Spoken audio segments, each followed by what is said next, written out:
Pak Tony. Pak Tony, ini kan kebetulan kan kita nih Juniperus ya, dan kita sedikit agak melebar. Mungkin teman-teman termasuk tadi dari Bungkulangin dekat laut, panas, dan mungkin bukan beliau saja sih, masih banyak teman-teman yang kebingungan pengen main Cemara, cuacanya tidak mendukung, dan jadi menggantung nih, mati tidak, hidup tidak. Nah mungkin dengan pengalaman engkau main di Cemara, di daerah panas, mungkin bolehlah kita berbagi ilmu supaya teman-teman juga ada solusi. Saya sih pakai trainer Pak Rudi Julianto. Iya. Oh gitu. Mungkin bisa ditanya detailnya gimana. Oke, tapi sebelum saya tanya ke Kak Rudi, Koko juga mungkin bisa memberikan sehari-hari. Nah, karena kan Kang Rudi juga tidak sehari-hari di situ kan? Oke, secara penyiraman mungkin, pemupukan mungkin apa? Biasa ya, Kang ya. Ya. Biasa sih sebenarnya. Yang penting root ball-nya mungkin ya. Kalau bawahnya udah bagus sih, saya rasa aman aja sih. Aman aja. Ya. Yang penting root ball-nya aja. Dipastikan dia punya media bawaannya dikurangin sebisa mungkin, sebanyak mungkin kalau bisa. Media bawaan. Iya. Si pohon tersebut. Betul. Ketika masuk ke kita dikurangi. Betul. Sebelum masuk ke pot. Sebelum masuk ke pohon. Ya. Oh gitu. Terus setelah itu treatment berikutnya gimana? Apakah itu di penyiramannya media? Kalau media udah bener sih, rasa penyiraman sih minor berperannya ya. Mungkin sehari sekali ya nggak masalah. Kalau panas banget sehari bisa 2 kali nggak apa-apa gitu. Pagi atau sore? Pagi sore. Saya kerjakan sore aja. Sore, dan itu pun sehari sekali aja. Sehari sekali malah. Oh seperti itu. Terus kalau dari daun mungkin ada treatment pemupukannya atau gimana? Pemupukan sih kita pakai POC ya. Dari Pak Rudi Julianto juga. Oh gitu. Pakai POC lah. Pak Rudi, promosi Pak Rudi. Saudara Kang Rudi. Ini bagi komisi Pak Rudi. Oke, jadi beliau Jakartanya di mana nih? Barat. Jakarta Barat. Tepatnya di Citra Garden. Citra Garden. Nah itu panas banget. Nah ini boleh silakan. Teman-teman di sini ya, beliau ini dulu pernah jadi inbox awal banget ya, waktu beliau main bonsai. Dia pingin Cemara. Terus saya tanya dari mana tinggalnya. Beliau bilang di Jakarta. Saya sarankan jangan main Juniperus ya, soalnya kasihan lah. Ini kata saya tuh kalau di daerah panas belajar dulu jenis yang lain. Berhubung beliau itu katanya begitu kenal bonsai itu dia lihat di YouTube dia taunya bonsai itu di negara-negara Eropa dan Jepang, Cina identik dengan Juniperus. Makanya beliau sudah jatuh hati terhadap Juniperus. Beliau memaksakan ke saya untuk membeli pohon saya, walaupun saya larang gitu ya. Beliau memaksa saya beli pohon saya. Dan alhamdulillah ketika dalam perjalanan saya lihat di Facebooknya ternyata Cemaranya sangat bagus pertumbuhannya padahal di daerah panas. Jadi mungkin Ko Tony terima kasih sekali ya buat Tony sudah berbagi sharing ilmu buat teman-teman di sini bagaimana treatment ternyata Juniperus itu bisa di tempat panas gitu. Bisa sekali.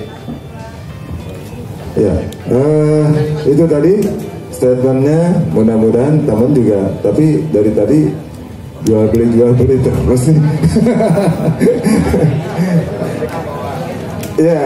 Ya itu tadi. Mungkin berbagi pengalaman dan beliau bisa membuktikan bahwa Cemara di daerah panas juga bisa jalan lagi. Gimana? Langsung aja.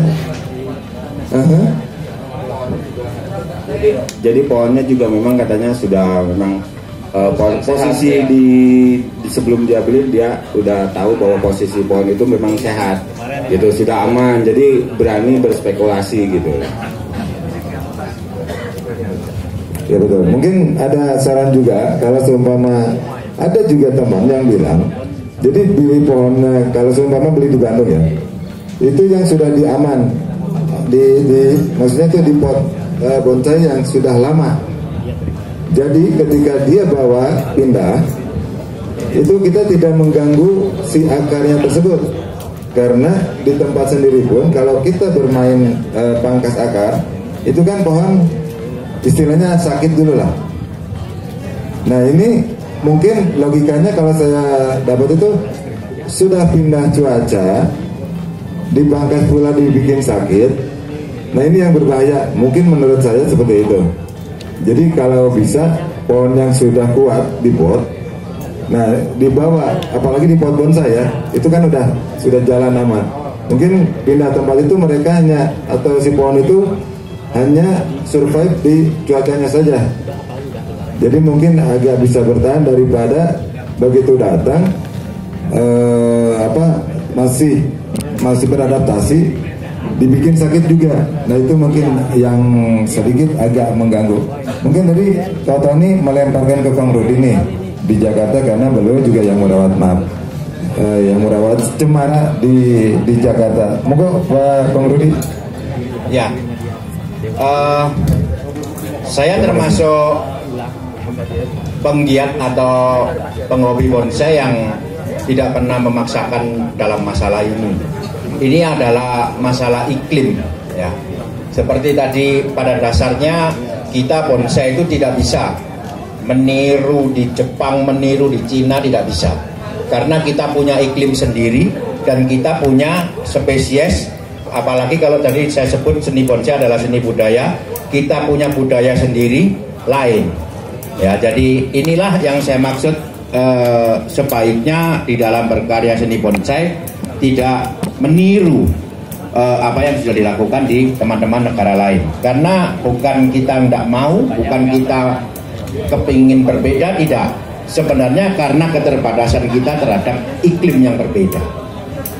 Ya, jadi kalau saya analogikan nih ya, di Cina ada kungfu, di Jepang ada karate, di Indonesia ada pencaksilat. Ini semua seni bela diri. Tetapi apabila kita melihat secara detail, pasti mempunyai detail-detail atau pencapaian-pencapaian keindahan tertentu yang berbeda. Nah, disinilah sebabnya kita harus mau tidak mau kita harus mengolah pemikiran kita untuk membuat bonsai dengan kondisi yang ada di alam kita sendiri. Balik lagi ke masalah juniper yang tadi ditanyakan bagaimana cara menghidupkan ataupun membuat pertumbuhan yang subur untuk sebuah juniper di iklim yang memang tidak semestinya. Pengalaman saya selama kurang lebih 30 tahun bermain bonsai, saya selalu gagal untuk mencoba memelihara juniper di katakanlah dataran rendah ya. Biasanya dia akan tumbuh subur atau baik di dataran tinggi. Tetapi ketika 2017 saya berprofesi, 2016 kemudian 2017 saya berprofesi sebagai trainer, itu saya mendapat undangan kerja bekerja di Jogja. Kebetulan yang manggil saya waktu itu ketua PPPI Jogja untuk saya kerja di jenis tanaman juniper. Ini juniper yang dia punya adalah juniper yang dari Indonesia. Artinya juniper asalnya dari Cina, kita tahu bersama, Juniperus sinensis asalnya dari Cina. Kemudian banyak sekali dibudidayakan teman-teman di Indonesia, termasuk di Bandung ini banyak. Saya ingat ada Pak Ade Maghrib, itu budidaya junipernya juga luar biasa. Nah, yang kebetulan saya garap di Jogja ini adalah hasil budidaya Juniper sinensis yang telah dikembangkan, dibudidayakan oleh teman di Temanggung. Temanggung kita tahu bersama hawanya juga dingin, mirip dengan Bandung. Ya, kita bawa ke Jogja yang notabene adalah dataran rendah. Tetapi di Jogja tumbuhnya subur. Saya juga kaget. Waktu itu saya kaget karena saya pertama kali bertemu dengan pohon itu dalam kondisi yang rusak. Sudah pernah diproses, sudah pernah hampir jadi, kemudian tidak tertangani, rusak. Rusaknya parah. Saya juga nggak yakin ini saya bisa mengembalikan kondisi ini, mengingat Jogja adalah dataran rendah. Tetapi setelah saya proses, dalam waktu 3-4 bulan menunjukkan pertumbuhan yang luar biasa. Sampai dalam waktu 1 tahun saya bisa mengembalikan pohon itu tumbuh subur. Boleh dikatakan jadi kembali, matang kembali. 1 tahun di Jogja. Nah, itu apa sebenarnya yang menyebabkan juniper bisa baik di dataran rendah? Yang pertama, media yang saya gunakan adalah campuran antara pasir malang dan pasir sungai, pasir kali. Nah, pasir kali tentunya kita menghindari lumpurnya. Kita ambil butiran-butiran pasirnya yang agak lembut, kemudian dicampur dengan pasir malang. Itu ada beberapa yang masih di ground, saya ambil seperti tadi Pak Roni bilang, kita pertahankan root ball-nya, semaksimal mungkin media bawaan dibuang, diganti dengan media yang tadi, pasir malang dan pasir kali. Ini kita pilih yang kasar, betul. Kenapa yang kasar? Karena pada dasarnya hampir semua tanaman itu akarnya membutuhkan oksigen. Kemudian kalau daunnya membutuhkan CO2, ya kan, kebalik. Akar membutuhkan oksigen, dari mana dapatnya oksigen dari akar? Dari waktu penyiraman. Ada sirkulasi air yang jalan. Disitulah oksigen masuk. Kalau kita menggunakan media kasar, maka banyak-banyak oksigen lebih banyak masuk daripada kita menggunakan media halus.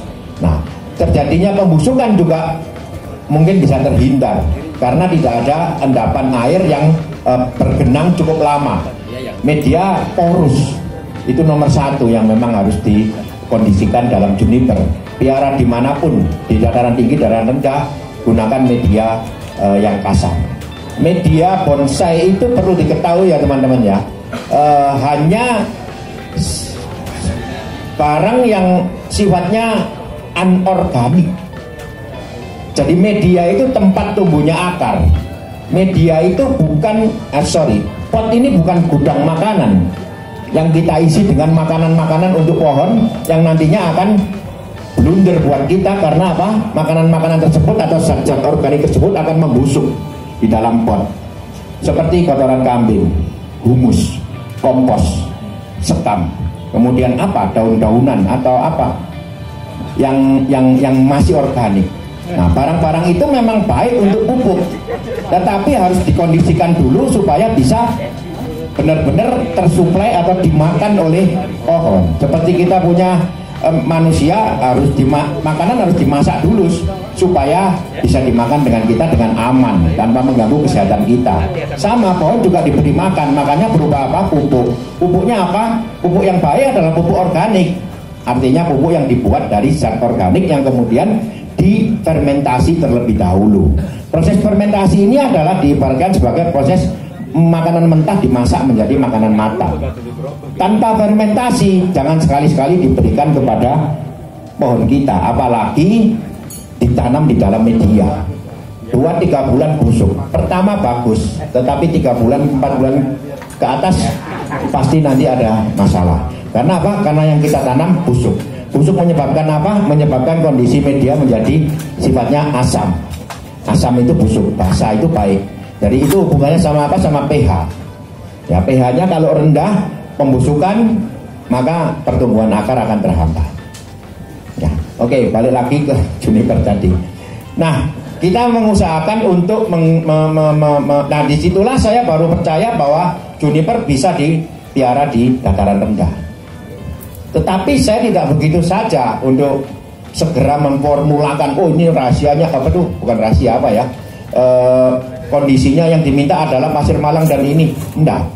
Saya tetap monitor teman-teman, terutama yang penghobi bonsai yang punya juniper di dataran rendah. Termasuk teman saya ada namanya Bapak Sugianto, itu sudah mungkin dia termasuk pionir bonsai di Indonesia sampai sekarang masih berhobi kenceng, artinya dia mengkhususkan diri untuk di juniper. Tinggalnya kebetulan di Surabaya, Mas. Panas juga? Panas pol kalau Surabaya. Panas pol. Ya. Nah itu bisa dalam kondisi yang bagus. Artinya bagus ini layak untuk diproses. Seperti kita ketahui bersama bahwa bonsai itu bisa diproses kalau kondisinya sehat. Kalau kondisinya tidak sehat, Tidak sehat bisa dalam berarti kena penyakit ataupun pertumbuhan yang kurang. Tidak mungkin bisa diproses. Jadi sehat bisa diproses, dan saya lihat di mana di Surabaya bisa diproses sampai menjadi kondisi yang meskipun tidak 100%, kurang lebih di atas 80% kondisinya bisa bagus. Saya berdiskusi dengan beliau sama menggunakan pasir malang saja malah. Ya, Somad tadi termasuk ini satu komunitas dengan Pak Sugianto. Jadi mereka sudah memutuskan untuk pasir malang kasar adalah yang terbaik untuk media juniper, karena oksigen yang didapat ke akar akan jauh lebih banyak daripada kita menggunakan media yang halus. Nah, sampai di situ juga saya tidak percaya begitu saja. Sampai akhirnya saya dipanggil kerja 2019 akhir ya oleh Pak Tony kerja di Jakarta. Saya juga bingung ini, di Jakarta orang biara juniper saya suruh garap, bingung. Barang yang pertama saya kerjakan adalah barang yang dari Kang siapa tadi? Aing Ko Aing. Iya, Pasir. Itu tadi yang diceritakan beliau. Juniper itu apa namanya? Itu Ikawa Jepang, Sergenti. Ya. Dalam waktu 1,5 tahun Mas. Ya. Dari bahan yang cuman berupa habis okulasi sampai menjadi yang berbentuk jadi. Bukan hanya berbentuk, sudah jadi. Daunnya udah kelihatan matang dalam waktu 1 tahun. Di Jakarta. Sama Pak, bukan rahasia pola kita memperlakukannya sama. Pasir malang kasar, kemudian pupuknya menggunakan pupuk organik yang sudah difermentasi. Penyiraman tetap sama. Kemudian tadi Mas Rudi juga betul, usahakan panas pol, angin pol juniper. Ya. Terus tadi kalau yang dikatakan daun pecah ya, itu ada 2 kemungkinan. Yang satu memang karena iklimnya tidak sesuai, cara penanganannya juga tidak sesuai. Jadi kalau dulu kita berangan-angan atau berpikiran bahwa juniper adalah membutuhkan air lebih banyak daripada pohon lain, tetapi kenyataannya tidak. Kenyataannya dia lebih banyak membutuhkan oksigen untuk akarnya. Nah, maka ini yang harus disiasati dengan menggunakan media yang kasar. Boleh pakai akadama juga boleh, tapi yang kasar. Akadama tahu ya, media yang diolah oleh Jepang.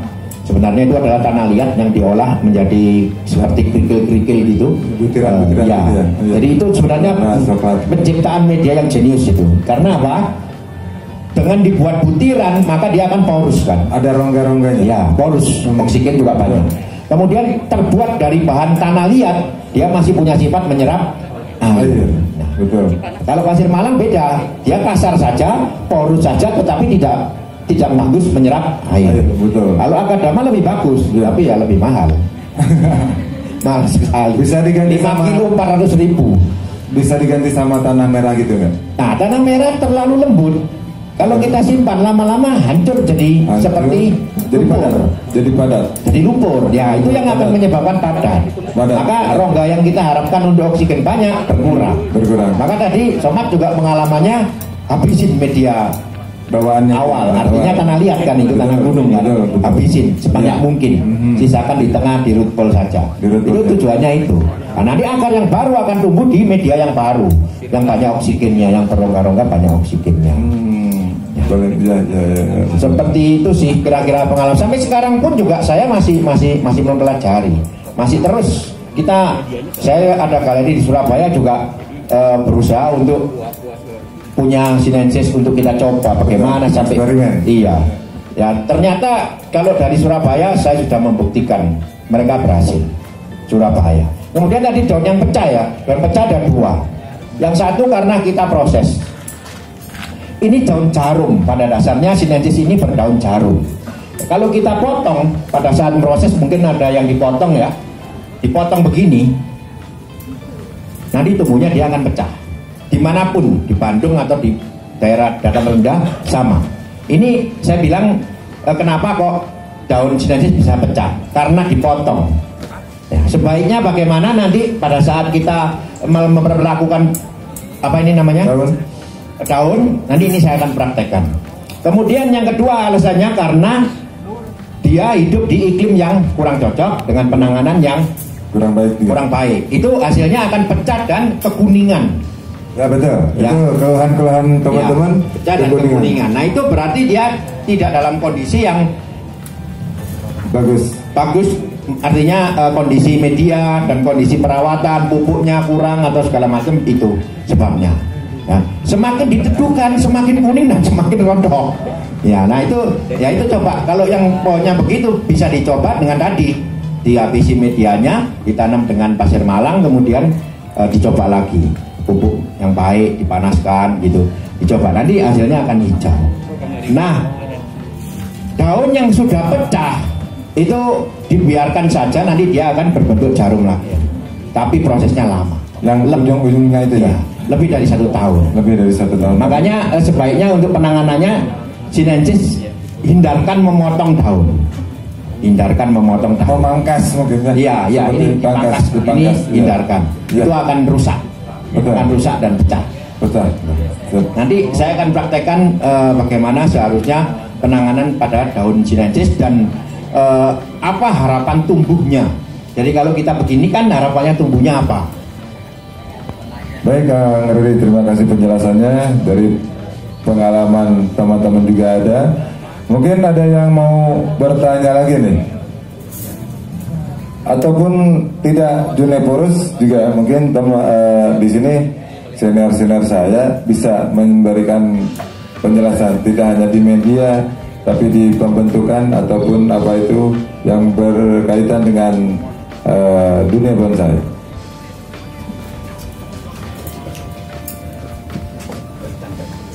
Ya, bentar. Ini ada selamat datang juga buat Pak Aris dari Cianjur telah datang. Silakan yang mau bertanya. Silakan perkenalkan diri sambil berdiri, Mas.